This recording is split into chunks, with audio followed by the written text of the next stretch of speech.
All right, so guys, today I'm going to introduce Adolf Hitler to you, and as I have up here in the learning intentions, learn about the development of Hitler's ideology. Okay, where he framed his mad, sick, warped perception of the world. Okay. We're going to start with his youth and go through the end of World War I. This will go into tomorrow. Actually, this is all the notes that we're taking today. Okay. This slide will be up for 2 days. So, can I explain the identity and identify the development of what's called Volkish nationalism and modern anti-Semitism in Europe? Okay, so guys, the timing of this is part of my curriculum for the last 20 years, is to talk about this development of this ideology and where it comes from. And the timing of this with what's going on in the world right now, with what happened Saturday in Israel. Okay, how many of you guys have heard this term anti-Semitism? Okay, if you haven't heard of it, Grace, what anti-Semitism means is a hatred of Jews. Hauserman, what are we doing? Are we focused? All right, let's focus. The maps are due tomorrow. Okay, please do them well. Do tomorrow. Turn them into me. I have a question. 42 and number 5 are both Turkey. How did you know my question? Okay. So all states, all capitals, and then all countries. And capitals of the countries. You need the capitals of the countries too. Okay. Okay. You've had 8 days to do this. The quiz is not until I tell you when the quiz is. After I grade it. Okay. So, with what happened on Saturday in Israel, who lives in Israel? The Jews. Okay. Now, guys, what happened Saturday is the worst event that has happened to the Jews since the Holocaust. Okay, they're now saying 1,200 Jews were killed, 22 Americans now. Okay, and an untold number, we don't know for sure how many hostages. Okay, and some of them are Americans. Now, this morning, our time, in the afternoon in Israel, the Secretary of State, Anthony Blinken of the United States, traveled to Israel today. And he gave a speech alongside the Israeli Prime Minister Benjamin Netanyahu. In a very strongly worded speech, Secretary of State Blinken has said the United States is going to stand with Israel, okay, with the Jews. Now, the biggest fears people are having right now is that Hezbollah in the north will attack, that Hamas and Hezbollah from the West Bank will attack. The country that funds these terrorist organizations that we talked about, you guys remember me talking about Iran, Persia. Remember 1979, they took our hostages from the embassy, okay? Iran has been an enemy ever since. They are the ones that fund and equip these terrorists, these organizations. If Israel and Iran get into a conflict, and we are on Israel's side, this is going to be the deal. If Saudi Arabia and Egypt, who are allies of the United States right now, take the side of Iran, we're looking at a major war in the Middle East, unlike anything we've never ever seen before. Okay? If Saudi Arabia and Egypt stay on the sidelines, then it should likely be contained to just Israel and maybe Iran, Syria. Okay? But only time is going to tell, guys. This could be a major war. Now, that being said, what Anthony Blinken was doing today was speaking for the American people. And there are many Americans, some Americans, that are on the side of the Palestinians. You've been paying attention to the news, you've seen protests against Jews in places like New York City, college campuses, Harvard, where you have people that oppose the Jews and support the Palestinians. Now, the Palestinians and Hamas are not the same thing, but Hamas governs over the Palestinian territory. Does that make sense? So because that attack came from Gaza Strip, which is Palestinian territory, and Hamas attacked and killed 1,200 Jews. And I don't know if you've heard the stories, some of the stories about the literal beheading of toddlers and children. Were beheaded in front of their parents, and then they murdered the parents after they watched their children be beheaded. Burning of human beings alive, and so forth. We're talking about serious atrocities here. Now, is Israel going to overreact to that? In many people's view, yes, they are going to overreact to that. Okay? So that's going to be really the determinant to what happens with the war, whether it expands or not. To this point, Hezbollah has stayed out of it. I think this was the class when you came in before the test that said there's an invasion from the north. That was premature. They did sound all the alarms saying that find air raid shelters immediately and so forth, but the attack didn't come. So that's good. Okay. So I didn't mean to scare everybody right before you took your test. So now, why do we stand with the Jews? Now, this is I'm going to bring religion into this a little bit. Okay. You guys all know the last book of the Bible, Revelation. Okay. Now, did I talk about this with you guys about how Catholics view the book of Revelation versus Protestants? Okay, so in the Catholic tradition, Revelation is seen more of symbolic. Okay, where for evangelical Christians like myself, it's more literal. Like this is going to take place, like it says in Revelation. Okay, so there's this feeling by some Christians that when you go to the Old Testament and God keeps talking about God's chosen people, who are those chosen people? The Jews. So if we're talking about the end times, who do we want to stand with? Do we want to stand with God's chosen people? And so as evangelical Christians, very strongly, and there's more of us than there are of you, Catholics, okay? There's more Protestants than there are Catholics. And so in Congress, there's more Protestants than there are Catholics. Okay, and so Israel has always been seen as a necessary ally from a religious perspective. Are you following me on this? Okay, that if the crap hits the fan, we're going to be with these folks. We're going to be on these folks' side. Okay, now, do the Jews always do everything right? No. In fact, the Bible is full of the Jews disobeying God's law. Right? And then he allows certain things to happen to them because they're failing to be faithful to God. All right? Like the Babylonians, you understand. So it just depends on how strict you are about, what role you think God plays in all that. Okay?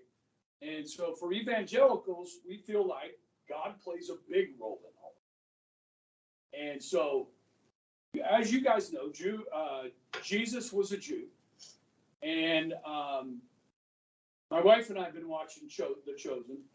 We finished season 2 last night, actually. So, and that's where they introduced Joseph. So, can you tell the difference between a Palestinian and a Jew by looking at them? They're all Arab. Yes.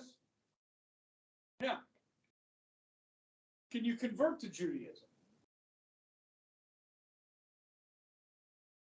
Yes, it's a lengthy process.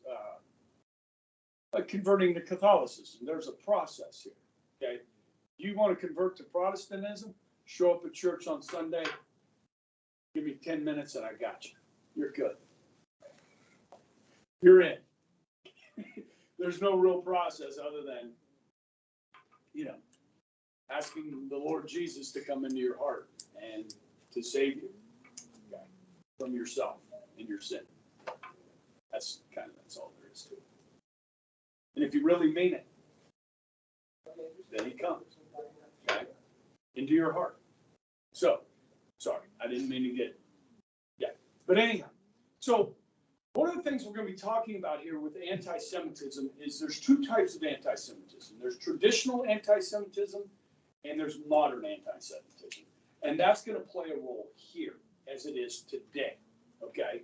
So let's talk a little bit about Adolf Hitler. Now, up here I have the most destructive dictator of modern times. Now, we know 6 million Jews, Eric, were killed. Okay? 6 million Jews. But he also killed gypsies, people with disabilities, people with freckles. He killed all kinds of people. Okay, so how many is that? Now, the destruction also occurs with the invasion of Nazi Germany of other countries. Okay, going into France, bombing Britain, going into Belgium and the Netherlands and these other countries, Poland, and so Russia. How many people all total did he kill? We don't know, but I can tell you this. There are other individuals that have been on this planet that are responsible for more deaths than Adolf Hitler. And who might those people be? Mao Zedong. Okay? Grace? You ever heard of Chairman Mao? You ever heard of Chairman Mao? Mikey? You ever heard of Chairman Mao? Yeah, he's Chinese. See, isn't that interesting? That Chairman Mao is responsible for the deaths. We don't know for sure how many, but estimates go from 60 to 80 million people. Why is it that we know so much about this guy, but we know so little, not even knowing the name, many Americans, of that guy, Mao, who killed close to 60 to 80 million people through his policies in China? That's interesting. I'll get into that a little bit more tomorrow. But who else? Is there other mass murderers out there that killed more people than Hitler? Joseph Stalin. So we're talking 20 to 25 million Russians will die because of Stalin's policies. Okay, so why don't we know more about Joseph Stalin, Uncle Joe? Okay, that's an interesting question. We'll get into that more tomorrow. Okay, so Hitler, obviously, we know very destructive. Now, as you guys are mostly aware, Hitler believed in the racial superiority of the Aryan race. Yes? Now, that would be the German people, okay? But Hitler's born in Austria. How could that be that Hitler was born in Austria and he says those people are superior in Germany?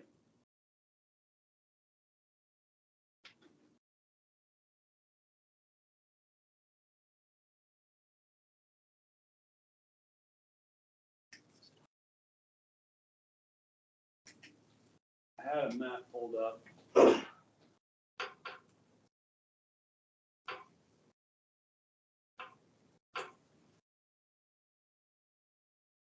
Oh, come on. Give me a map. Give me a map. Okay. There it is.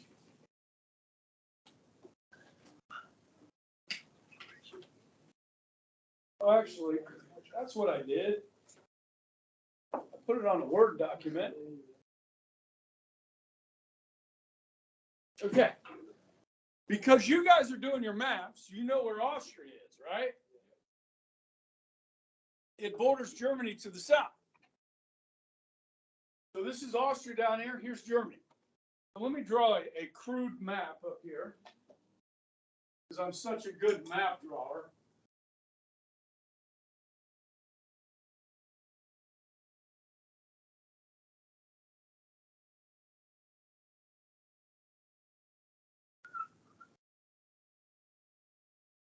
Germany, Czech, oops, Czechoslovakia. This is Austria. Okay? No, it's not pretty, but okay. So Hitler was born here, okay, in Brunel. It's a border town. Have any of you guys ever been out of the country and had to clear customs? Go through customs. Okay. Hitler's father was a customs agent. He worked for the Austrian government, okay, which is one of the things that, you know, Hitler always liked to claim that he's a rag to riches guy, you know, from poverty to this power that he achieved. Okay, it's a load of crap. Okay, because Hitler's father worked for the government. He had a pension. He was middle class. Now, middle class is boring. Middle class to riches is not as fun as poverty to riches, right? But he always claimed poverty. He wasn't. It's a lie. Okay, but anyhow, guys, I don't know if you remember studying back in world history something called the unification of Germany and the unification of Italy in 1870. This is where you have the modern states of Italy and Germany born. Remember hearing something called Prussia? Okay, before Germany, it was Prussia, and before it was Prussia, it was just a bunch of Germanic people that spoke the same language, had the same religion, ate the same foods, had the same culture. And they all lived in this region of Europe. They're Germanic people. So people in northern Austria speak German. If you look at Switzerland on your map, it's surrounded by 4 countries: France, Italy, Germany, and Austria. So if you go to France, they have what are called cantons. Those are their states. We have states. Swiss has cantons. Canada has provinces. Germany has states. Mexico has states. How many states does Mexico have? It's 33.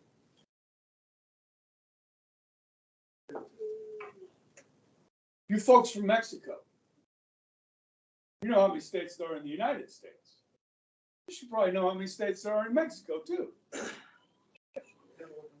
You're learning that in Mystery Rice U.S. History class. 33. Okay? Okay? Now, this region, or this state of Germany, is called Bavaria. And the largest city in Bavaria is Munich. So Bavaria is to Germany what Kansas is to the United States. Wichita is to Kansas as Munich is to Bavaria. Now, have any of you guys been to Europe? Where did you go? Yeah, I went to the airport. Okay, you were with and a guy, Salazar. Nicholas? Yeah. Yeah, okay. Because he said, yeah, I've been to Munich too, the airport. It's like me in Vegas. I've been to the airport. Okay. If you ever get to go back, there's a place called the Hofbrauhaus. So in Germany, they like beer. You've heard of the Hofbrauhaus? It's a huge beer hall. And have beer halls all over Germany. Okay, it's huge open air. It's covered, but it's open air. There's no doors and stuff like that. You just waltz in and get you a big old thing of beer. Okay, Stein or a big mug. Okay, and it's quite good. And it's not warm, like, you know, it's not warm beer, it's cold beer. They say, you know, some people in Europe drink warm beer. Okay, anyhow.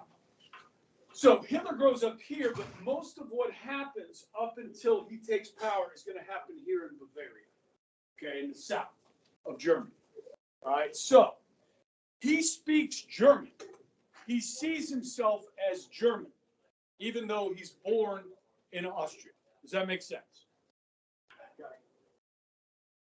Now, When Hitler was in the 5th grade, he wasn't a very good student, like some of you and me. I wasn't a very good student once upon a time, okay? Certainly not in the 5th grade. This is a picture of Hitler in the 5th grade. He had to repeat 5th grade. Now, I know we don't do that much anymore. Like, if a kid's not ready to go to the next grade, we don't hold them back. We just move little Billy along, okay? And then he never really figures it out. He's always behind, okay? With my son, when he was in kindergarten, his kindergarten teacher said, you can send him to 1st grade. He's probably not ready, and he probably won't enjoy it. So if you want, you can have him repeat kindergarten. Like, okay, repeat kindergarten. Because we don't want him to fall behind in the 1st grade, then he's always behind. Yes?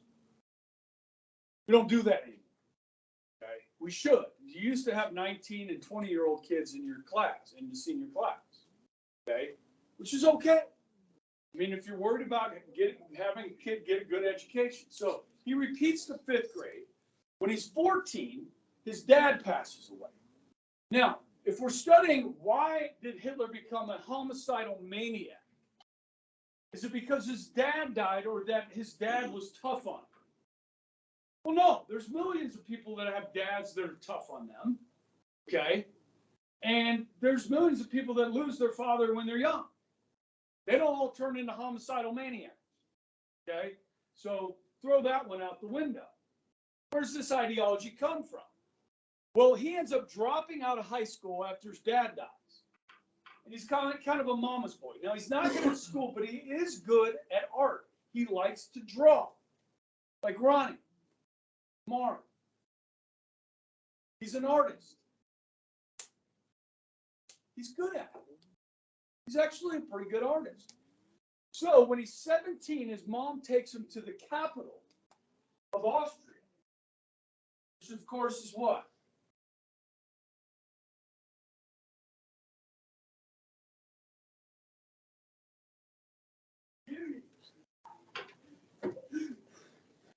Vienna.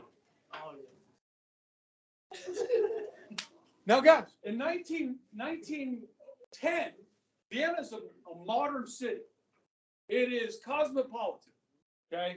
And his favorite musician at the time. Now, guys, this is before jazz. So what do people listen to? Classical music. Did anybody grow up? Did your parents make you play the piano growing up? Take piano lessons? Sammy, how long did you play? That's it? You talked him out of it after 2 years? You had to do it? How many years? We made our kids do it through middle school, through the 8th grade. And then we told them, if you want to keep going, you can. And both of them said, no, thank you. But it's supposed to help with math. I don't know if that worked for you guys. Well, of course you hated it. Okay, you'd rather be outside playing basketball. Same with my kid. But anyhow, his favorite composer, Hitler's favorite composer, was Wagner. Wagner? Spelled Wagner. Okay? So his mom takes him to the opera, and he's like, this city is awesome. And so he goes, Mom, I think I want to go to the prestigious Vienna School of Art and study art. And so he takes the entrance exam. He's a high school dropout. He fails. The second time he goes to Vienna to take the exam, he fails it again. But he tells his mother that he passed and that he's going to the university. She's back in Brunau. So Hitler's got a roommate, a fellow that's going to the school there. Well, this guy's getting up going to class. Hitler's sitting around doing nothing. And so that doesn't really work out. Dude kicks him out. Hitler's homeless on the streets of Vienna. He's 18 years old. He's living in hostels. To get by, his mom would send him money, but he would also take like professionally made postcards and recreate them with his own hand and sell them on the streets of Vienna. Now, we have to look at Vienna at the time. Now, in Vienna, in 1910, guys, there's about 200,000 Jews living in Vienna. It's a large city. Now, I want to kind of make a comparison here. How many of you guys live in Northwest Wichita? You don't live in Northwest Wichita? West Wichita? Okay. There's a lot of Catholics in West Wichita, yes? This school is 99.9% Catholic. 10, our foreign exchange student is not Catholic. I don't think he is. He's a Hindu, right? Or a Buddhist. He's a Buddhist. When my daughter was here 2 years ago, there was another, I'm at 10%, jeez. There was another student and a foreign exchange student. There were only 3 Catholics in the whole school, non-Catholics in the whole school. Now, if you go over to Capon, there's about 20% of their student body is non-Catholic. There's a lot of Catholics on this side of town. You extend that out to Colwich, Andale, and so forth, St. Mark's, yeah? So if I was looking for a plumber, an electrician, a physician, a doctor, a lawyer, could I talk to people at the school and say, hey, you know anybody that's Catholic that can do this, construction guys? You know what I mean? I could find somebody in the Catholic community on the west side. It's a tight-knit community. It's one of the things that makes this school so great. But what about the people over at Northwest High School? How do they view that of those Catholics over there? Have you ever felt like they kind of view you differently because you're a student at Bishop Carroll? And kind of like those people? Okay, now think about the Jews living in Vienna. There's 200,000 of them. It's a close-knit, tight community. They do business together. They play together. They take care of each other. So if you're not Jewish, you're not part of that group.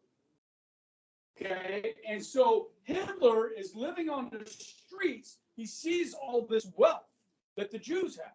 And there's other people in Vienna, including the mayor of Vienna, that is an anti-Semitic. He doesn't like Jews. So there are newspapers and so forth in every community. Well, there was one that was published in Vienna. You don't have to know this for the test, but it was called the Astara. And it was published by a guy named Adolf Lanz. And it proposed this idea of Volkish nationalism.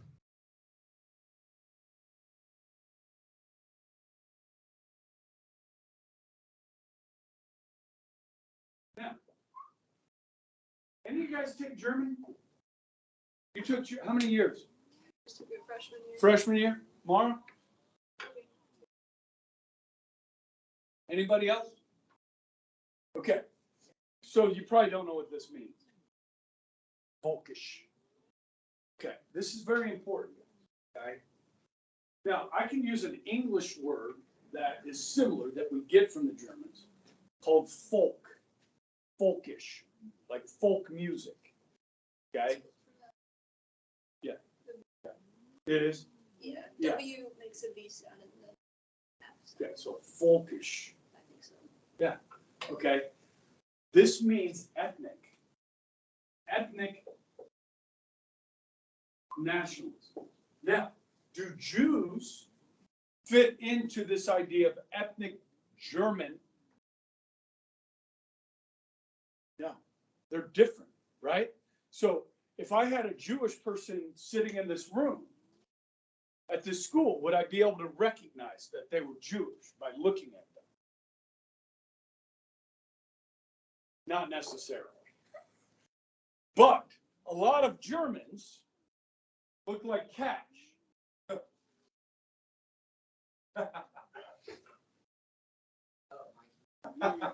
And Frank.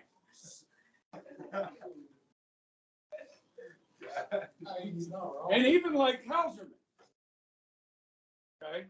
Who is German? That's Hauserman. It's German. Okay? No. What? Just such a curve. It was. I was not ready for you to just like Okay. So your ethnic Jews don't really look like cash. Right? And they're a tight-knit community. So this makes them targets as being those people. You follow me? Okay. Now, when we talk about traditional anti-Semitism versus modern anti-Semitism, traditional anti-Semitism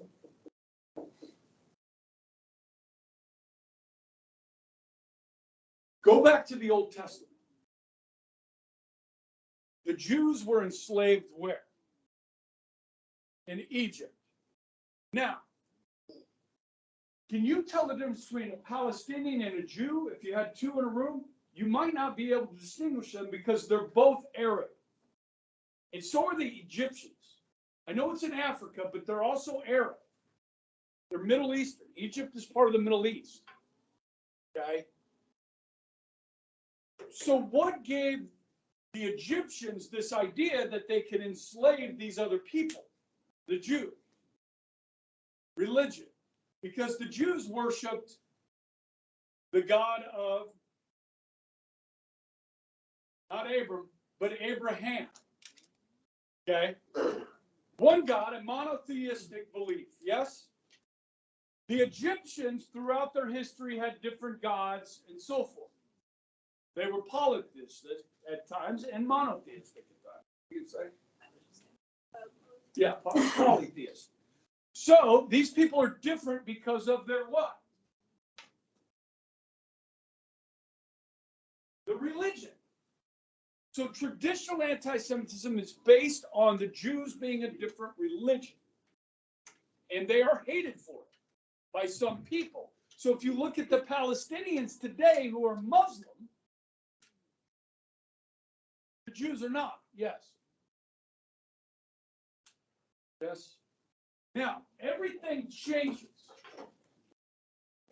in 1859. The view of humanity changes in 1859 with the publishing of what book? Hitler's going to write that. Yeah, it's all right. The timing's off. We're subject. I got it. Okay. Not the Communist Manifesto. That'd be like the 1880s.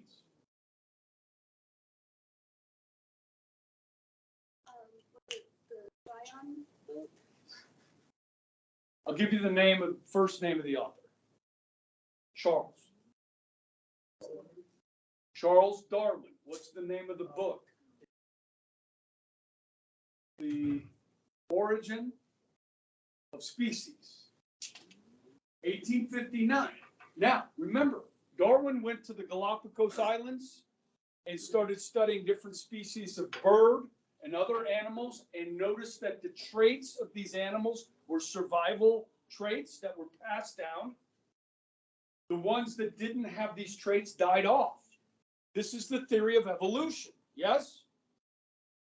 Now, when this first came out in 1859, guys, this was rejected by the church, yes? Like this was heresy, okay? Now, today, Catholics have two choices with evolution. You could believe one of two things. One, that obviously, God created everything from nothing. But either God created apes, and apes evolved into man, or God created man and woman from nothing. You can believe either of those in the Catholic tradition today. Yes? As an evangelical Christian, we tend not to believe that we evolved from apes. Does that make sense? Okay. I'm not going to tell you what to believe because you got your own opinion and I don't know whether I'm right or not. So I'm not going to tell you what to believe. Okay. I don't believe we came from apes. I think God created man, but that's just me. Does it make me somebody that doesn't believe in evolution? No, I believe in evolution. The human race is growing taller as a human race. That's evolution. The human race is changing. These are going to have us evolve in a different way. Technology is going to change the way we evolve. Okay? But anyhow, when you transpose Darwinism from the animal kingdom and then transpose it onto the human kingdom, things get pretty interesting. This is called social Darwinism.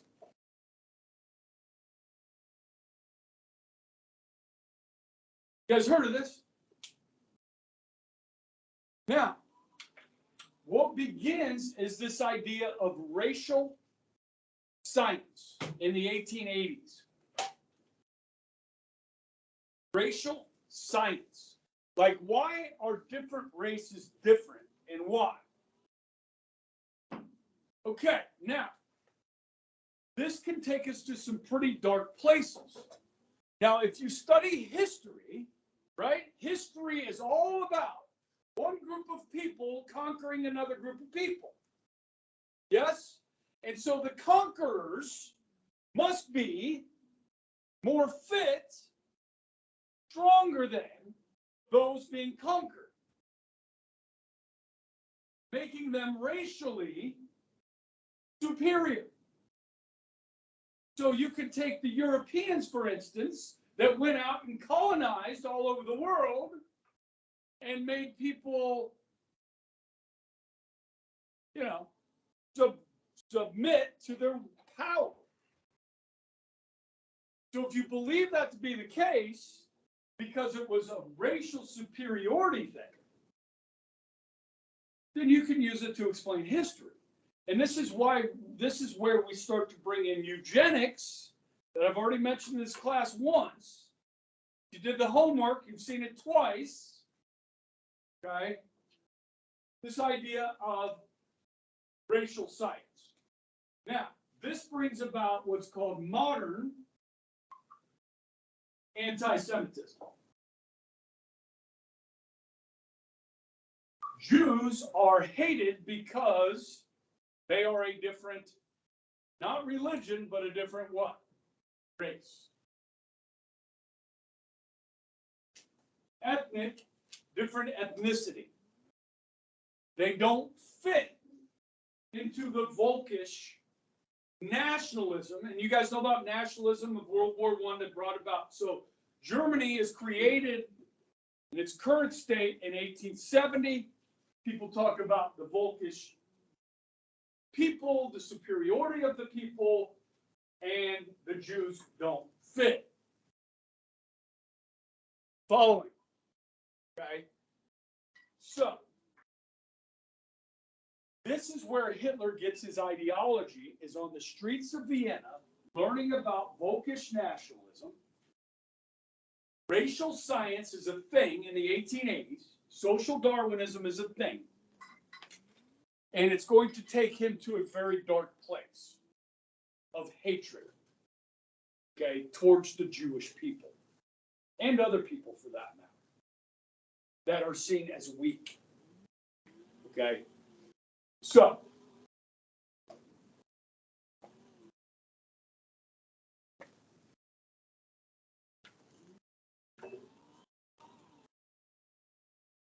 you like that graphic up there, guys? You see the flames? That's pretty impressive. Uh-oh.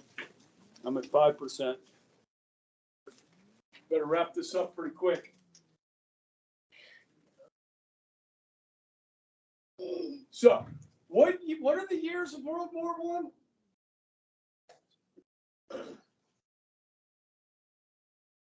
(1914 to 1918).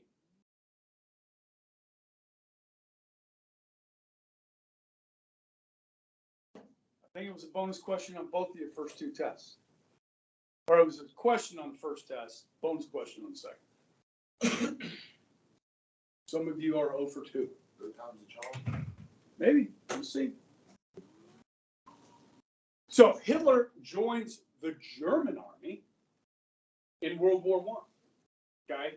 And he was elated to do so, that he got to serve with the German army. He was rejected by the So he got to join the Germans, all right? During that war, as a high school dropout, you're not going to raise in rank very high, okay? But he does make it to corporal, which isn't bad. He was a courier during the war. So this is a dangerous job where you're running information to the front. Action is back to headquarters, back to the front. Okay, he's a courier. And those that served with him said that he was in his element. He loved being in the army, okay? And he loved representing Germany, fighting on behalf of Germany. At the end of the war, he was caught up in a poisonous gas attack. He was temporarily blinded and in the hospital when the war ended, when Germany surrendered. And he was angry, okay? And so he is going to actually stay in the military. But who is he going to blame for the Germans losing the war? Weak leadership and Germans that did not fight with the same zeal as real Germans. Jewish Germans. Okay? They didn't fight like the regular Germans did. Had they, we would have won, he thinks. Okay? So he's going to stay in the military. And his job with the military, with the German military, guys, it's basically a civil war after the war's over. Who's going to take power? Who's going to come to power over Germany after this war? It eventually would be the Weimar Republic. But in the meantime, his job was kind of a political position to go out and to these beer halls where they have these political meetings in beer halls in public and to spy on them, to find out and report back to the army what these political parties' ideas were and what their plans were. Okay? And he stumbled across a party that he liked. Like, I like these people. I like their ideas because they were Volkish nationalists. Now, there were only 7 people at this political party meeting. And Hitler was one of them. And he's like, I'm going to go to their next meeting. And eventually, he leaves the army and joins this party full time. And I'll pick up the story from there tomorrow.